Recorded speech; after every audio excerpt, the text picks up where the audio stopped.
Estudo do livro de Deuteronômios, a partir do capítulo 30, a promessa do arrependimento e do perdão.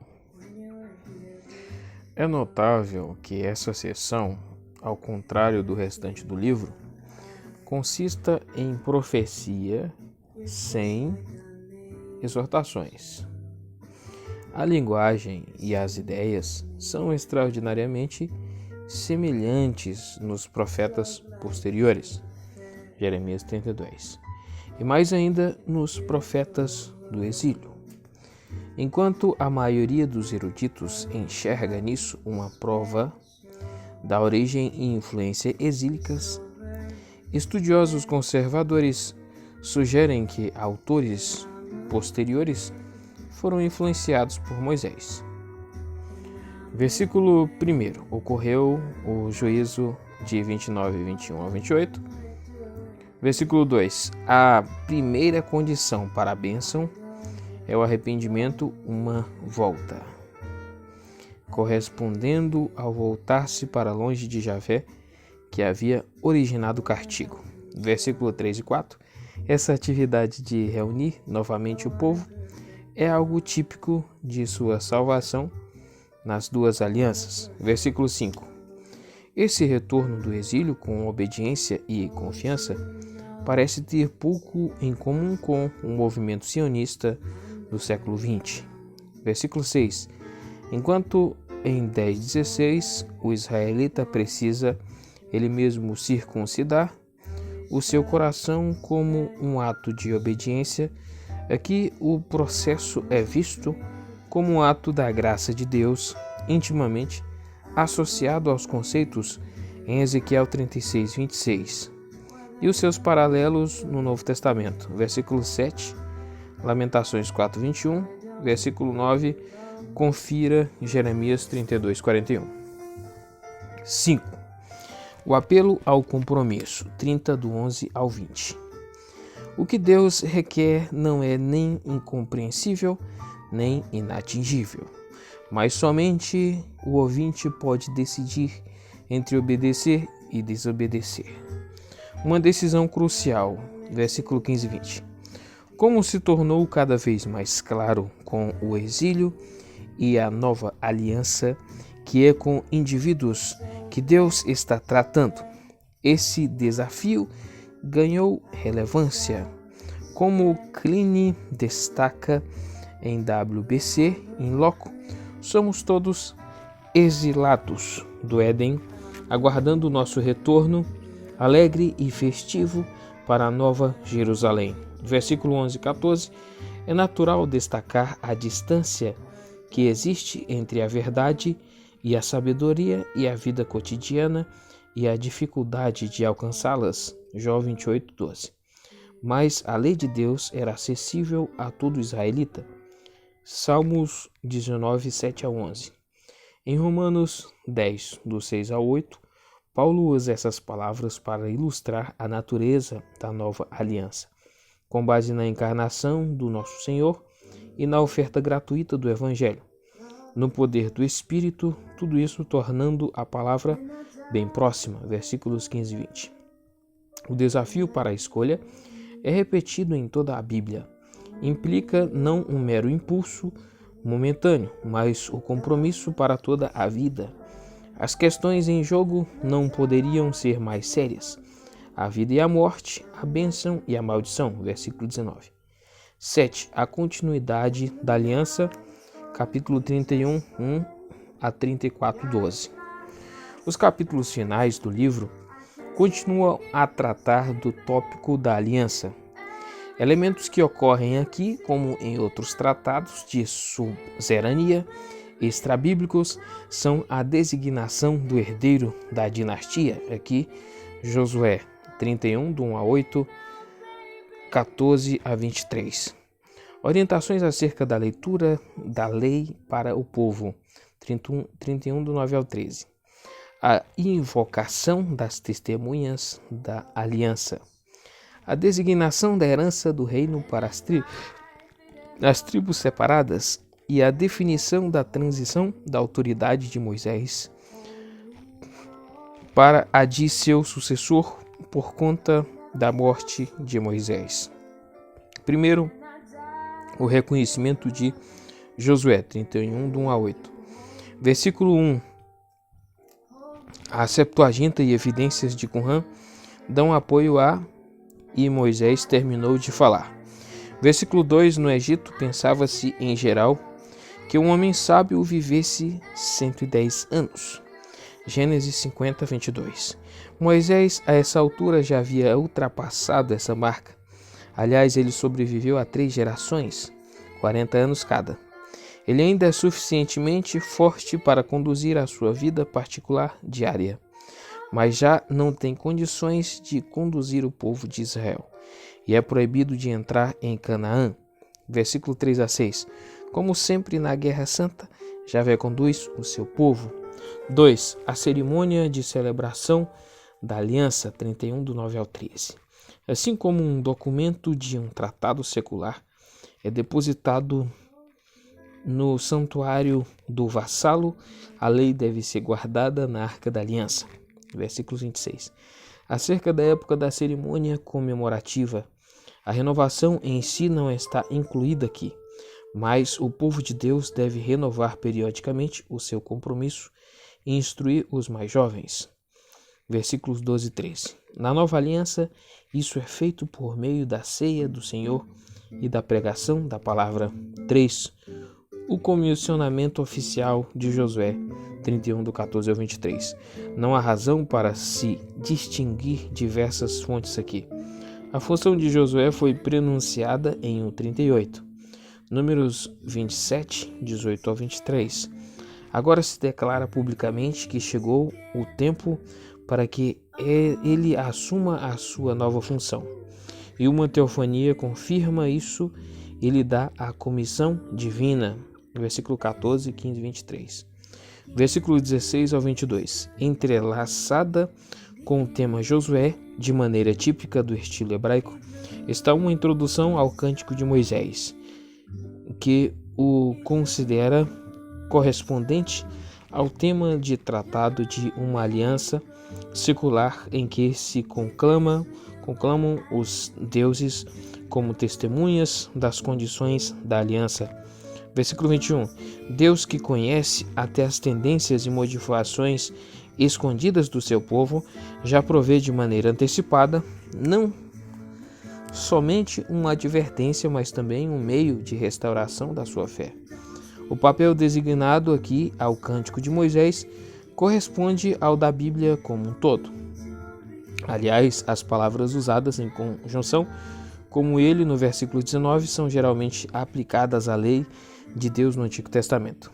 4. A lei é confiada a Israel, 31, 24 a 29. Versículo 24. Não há evidências que deem apoio para mudar Torá, lei. Aqui no versículo 26, para Síria, cântico. Versículo 25 e 26. Por ter sido confiada aos levitas, a lei pode ter sido desenvolvida por eles, evidentemente, pela adição dos capítulos 32 e 34, bem como pelas decisões jurídicas sancionadas por Deus para casos específicos. Versículo 28. Os céus e a terra. Vê a introdução de 32, 1 ao 43 e o comentário de 32, do 1 ao 4. 5. O Cântico de Moisés. 32, do 1 ao 43. No seu contexto, isso está relacionado a 31, do 28 ao 29.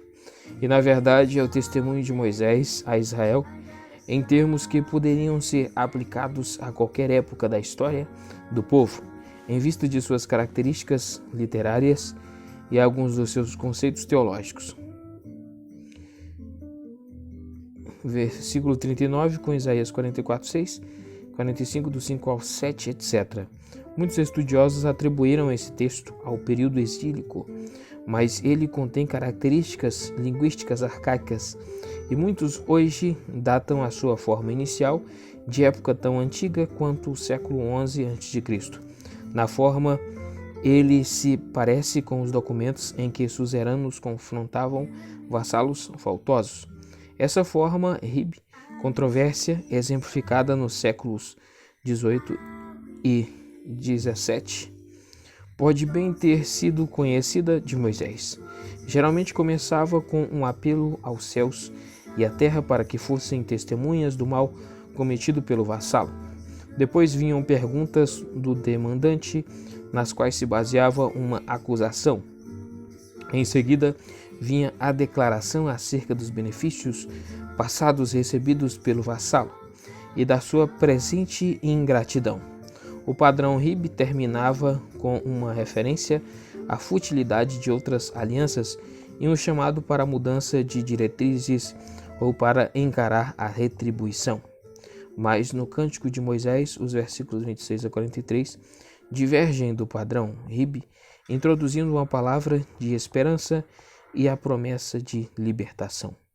Thompson sugere que uma declaração mosaica original, baseada livremente no padrão Rib, foi ampliada e reaplicada em data posterior. Versículo do 1 ao 4.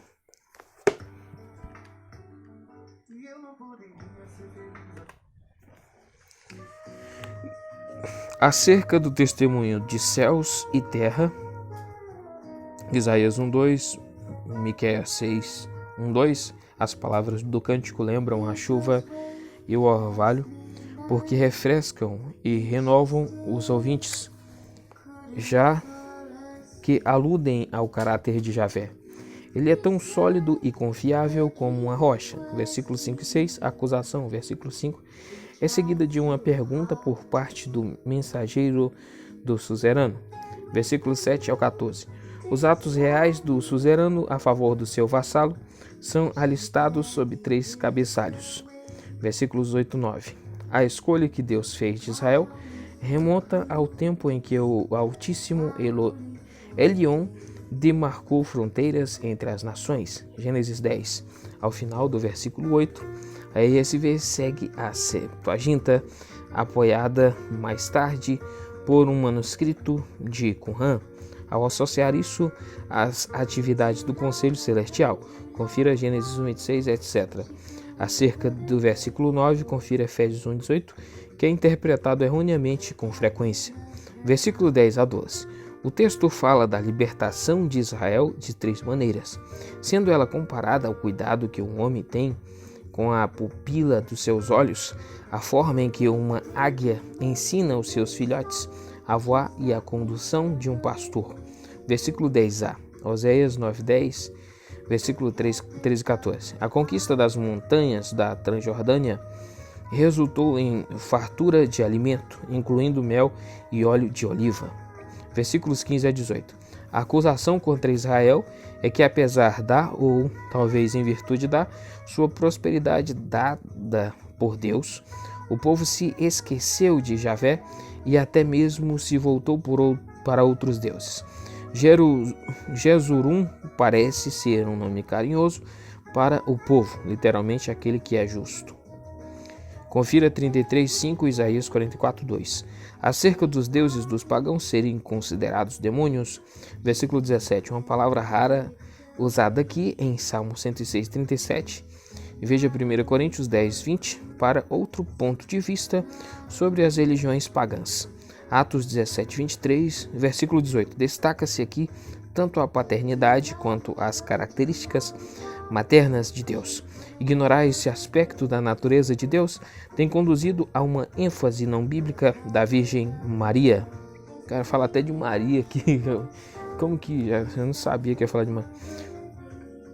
Peraí, a gente fala de Maria aqui de novo, vou ler aqui.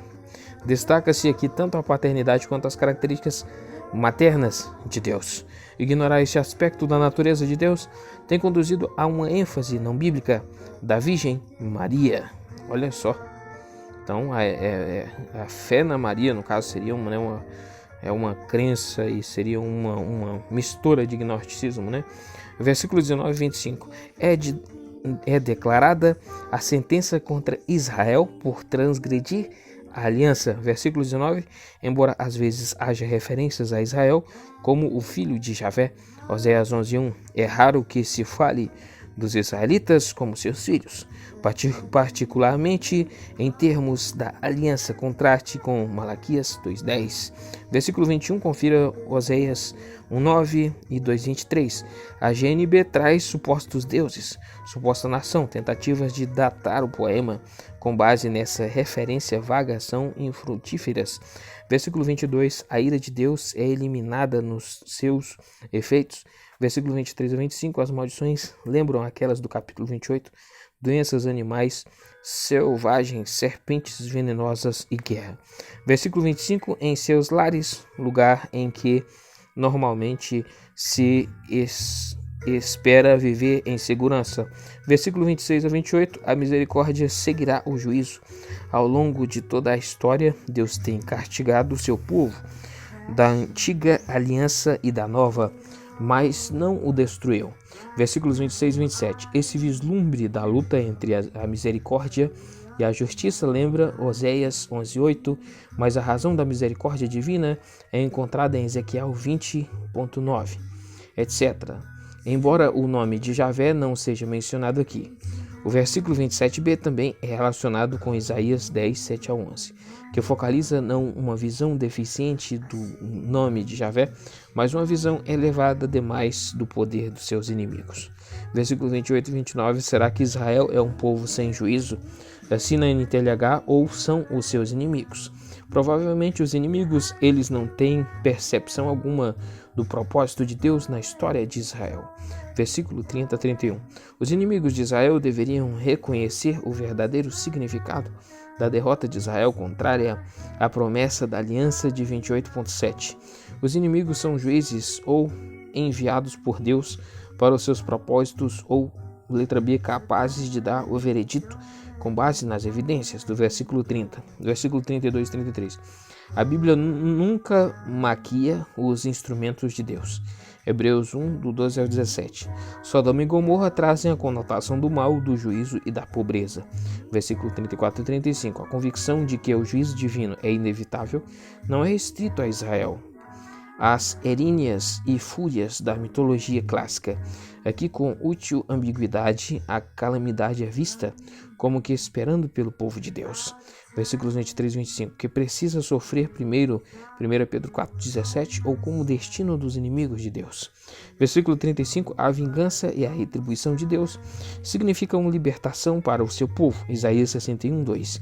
Esse versículo é citado em Romanos 12:19, como razão para que o povo de Deus não busque a vingança por conta própria.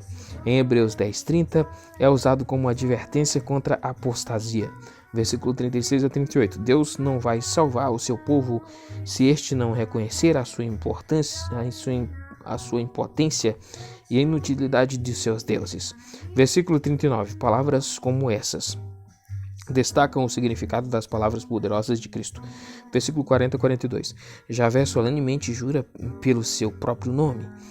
2 Samuel 12:5, que ele vai concluir a sua obra de juízo. Versículo 43. Se essas atitudes parecem estranhas para os cristãos, a razão pode não ser o seu grande amor pelos seus inimigos, mas a sua percepção incorreta do grande poder de destruição do pecado. Salmo 104:35 não é inoportuno aqui, e Apocalipse 6:10 não se refere à vingança pessoal. É digno de destaque que esse versículo, que fala de um novo começo após a libertação, use uma palavra do contexto do sacrifício kippur, cobrir, expiar. Pode-se basear a tradução do versículo 43 na Septuaginta, que foi confirmada por um manuscrito de Qumran. Confira Hebreus 1:6. Versículos 44 a 47. O cântico retoma aqui a forma de prosa. Não é um mero poema, mas a expressão da vontade de Deus. Versículo 46b. E o povo não deve pensar que a lei de Deus não vale nada. Versículo 47, NTLH. E sim que é uma questão de vida e morte. Versículos 48 e 52. Acerca de Nebo, ver comentário de 34:1. Também sobre a ordem contemple Canaã. A morte de Arão, também numa montanha, é descrita em Números 20, 22 ao 29. Vê a discussão acerca de como Moisés e Arão foram infiéis em Meribá, Cádiz, em Números 20.10. O episódio é mencionado também em Deuteronômio 1:37 e Números 27:12. 6. Moisés abençoa Israel, 33 do 1 ao 29. Apesar da sua ocorrência abrupta, nesse ponto o significado desse poema é claro, visto que ele é um homem de Deus. Versículo 1. Suas palavras terão força especial, de modo que, como o moribundo Jacó, Gênesis 49 do 1 ao 27, ele abençoou o seu povo antes de partir. Mas tanto forma quanto conteúdo são de certa maneira problemáticos. As bênçãos parecem ter sido encapsuladas em um salmo, versículo 2 ao 5, 26 ao 29, o que faz sentido por si só. Aqui também as bênçãos em verso são geralmente supridas com uma introdução em prosa. Além disso, algumas das bênçãos não são bênçãos de forma alguma. O versículo 22, até mesmo o leitor que está completamente convicto da realidade da profecia preditiva, talvez se surpreenda com o ponto de vista pressuposto aqui.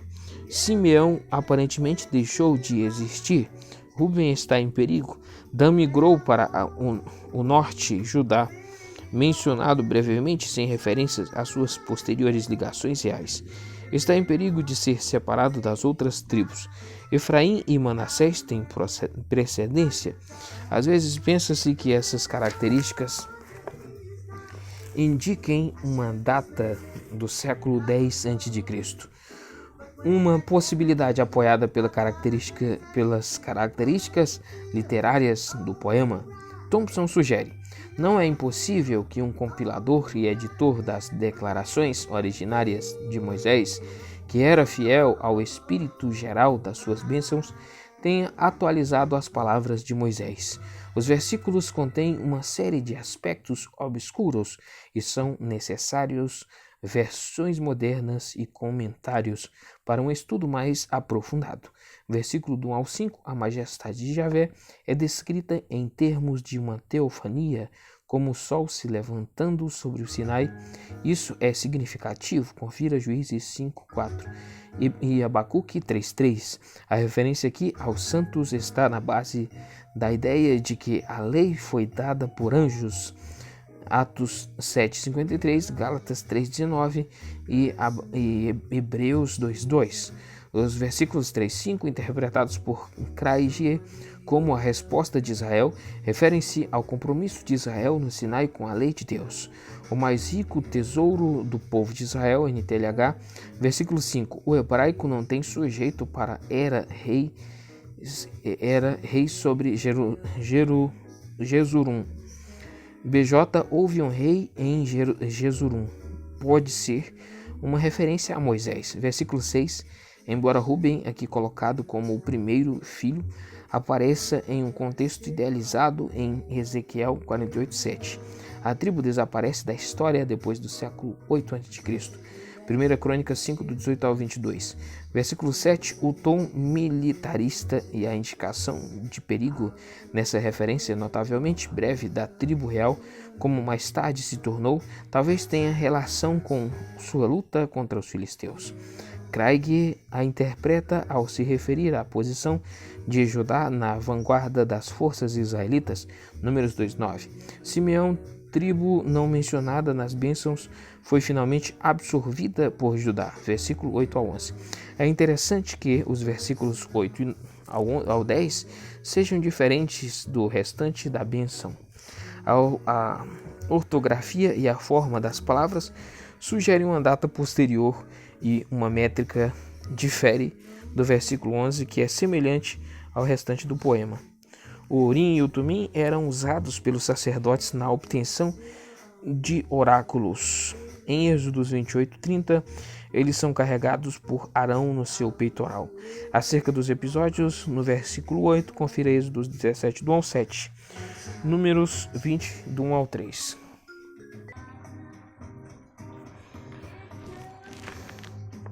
Versículo do 1 ao 5. A majestade de Javé é descrita em termos de uma teofania, como o sol se levantando sobre o Sinai. Isso é significativo. Confira Juízes 5:4-5, Abacuque 3:3. A referência aqui aos santos está na base da ideia de que a lei foi dada por anjos. Atos 7:53, Gálatas 3:19 e Hebreus 2:2. Os versículos 3 ao 5, interpretados por Craig como a resposta de Israel, referem-se ao compromisso de Israel no Sinai com a lei de Deus. O mais rico tesouro do povo de Israel, NTLH, versículo 5. O hebraico não tem sujeito para era rei sobre Jesurum. BJ, houve um rei em Jesurum, pode ser uma referência a Moisés. Versículo 6. Embora Ruben, que aqui colocado como o primeiro filho, apareça em um contexto idealizado em Ezequiel 48:7. A tribo desaparece da história depois do século 8 a.C. 1 Crônicas 5:18-22. Versículo 7. O tom militarista e a indicação de perigo nessa referência notavelmente breve da tribo real, como mais tarde se tornou, talvez tenha relação com sua luta contra os filisteus. Craig a interpreta ao se referir à posição de Judá na vanguarda das forças israelitas. Números 2:9. Simeão, tribo não mencionada nas bênçãos, foi finalmente absorvida por Judá. Versículos 8-11.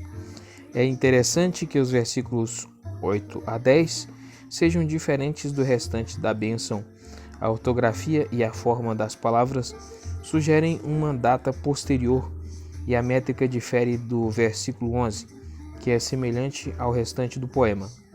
O Urim e o Tumim eram usados pelos sacerdotes na obtenção de oráculos, como em 1 Samuel 14:41, em Êxodos 28:30, eles são carregados por Arão no seu peitoral. Acerca dos episódios do versículo 8, Êxodos 17, do 1 ao 7, Números 20, do 1 ao 3. Eles podem ser aplicados à tribo como um todo somente se Moisés e Arão forem considerados seus representantes. No versículo 9, por contraste, há uma referência direta ao incidente de Êxodos 32, 26 a 29. A oração no versículo 11 pode estar relacionada à guerra ou a alguma ocasião em que a primazia sacerdotal da tribo estava sob ataque. Números 16, 1 a 11. Versículo 12. É difícil decidir se essa é uma referência à posição do templo situado em Jerusalém, nos montes do território da tribo de Benjamim, ou a segurança da tribo vista como carregada nos braços de Javé. Versículos 13 e 17. Como Gênesis 45, 25 e 26, os versículos 13 e 16 falam de forma comovente a respeito da terra destinada às tribos de José, Efraim e Manassés. Versículos 17b. Há também uma referência à sua força militar nos versículos 16b e 17, mas aqui, como em Gênesis 48:14, é declarada a supremacia do mais jovem Efraim. Versículo 16, sarça ardente, hebraico sené, talvez seja uma referência a Êxodos 3:2, mas já que na ortografia antiga as únicas consoantes talvez tenham sido SN, o significado original pode ter sido no Sinai. Versículo 18 e 19. Gênesis 49:13 sugere que em alguma época o território de Zebulon se estendia até o mar, com seu comércio e a abundância de peixes, mas Josué 19, do 10 ao 16, sugere que qualquer benefício obtido tenha ocorrido por meio da exploração de uma rota comercial a partir do litoral. Versículos 20 a 21. Embora o versículo 21b seja obscuro, haja uma referência clara à forte posição tribal de Gade a leste do Jordão. 3, do 12 ao 16. Versículo 22. A comparação entre Dan e um leão novo de Bazã é clara, mas o que não é claro é se isso deve ser relacionado à migração da tribo dos vales de Aijalon e de Sorek para o norte. Josué 19:40 e Juízes 18, visto que Bazan pode corresponder aqui a uma palavra ugarítica que significa víbora, assim que tem medo de uma víbora. Gênesis 49:17, versículo 23. O território da tribo de Naftali, perto da Galileia, é bonito e fértil. Versículo 24-25, Azer significa feliz, e a fertilidade dos territórios da tribo no extremo norte, famoso pelas oliveiras, também é mencionada em Gênesis 49:20. Mas uma localização entre Acre e Tiro significava risco de ataque e necessidade de fortes defesas. O versículo 25b é uma promessa ou uma advertência. Versículo 26-29, essa é a conclusão do cântico iniciado nos versículos 1-5. O pensamento do versículo 26 está presente na poesia cananeia, mas aqui é uma referência ao poder da redenção de Javé. O destino de Israel inclui a guerra, mas também a paz da dependência confiante em Javé. A singularidade do povo deriva do poder salvífico dele. O versículo 26, Jesurum, confira o versículo 5 e o 32:15. Versículo 28, substitua-se o verbo habitar por fonte, Ain, e leia-se fontes de Jacó. Versículo 29, os seus altos. A única ocorrência da palavra em Deuteronômio, e é usada em um sentido não cultural, mas alguns a associam a uma palavra ugarítica semelhante que significa costas. 7. A morte de Moisés, 34:1-12. A narrativa de 32:52 é retomada. A história é contada também em 3:23-28. Versículo 1. Essa vista da terra pode ter sido significado legal, pois um homem olhava formalmente a propriedade de que estava para tomar posse. Gênesis 13:14. Embora ele não tenha conseguido enxergar toda a terra, a parte simbolizava o todo, e os lugares mencionados podem ser localizados no arco de um grande círculo, do norte ao sul. Versículo 4. O povo de Deus precisa confiar não num líder humano, mas na aliança com Javé. No versículo 6, literalmente, alguém o sepultou. Nota de rodapé da NVI, ele foi sepultado. Javé já preparou a sucessão. Mas na nova aliança, aquele que redimiu o povo de Deus da escravidão é o mesmo que o leva para dentro da terra prometida. Mais uma vez destaca-se a realização especial e o relacionamento singular de Moisés com Deus. Seriam necessários mais de 1000 anos para que aparecesse alguém maior do que Moisés. Bibliografia, comentários, Craig P.C., The Book of Deuteronomy, Nicot, London, 1977. Então aí vem a bibliografia e terminou então o que tinha acerca do livro de Deuteronômio.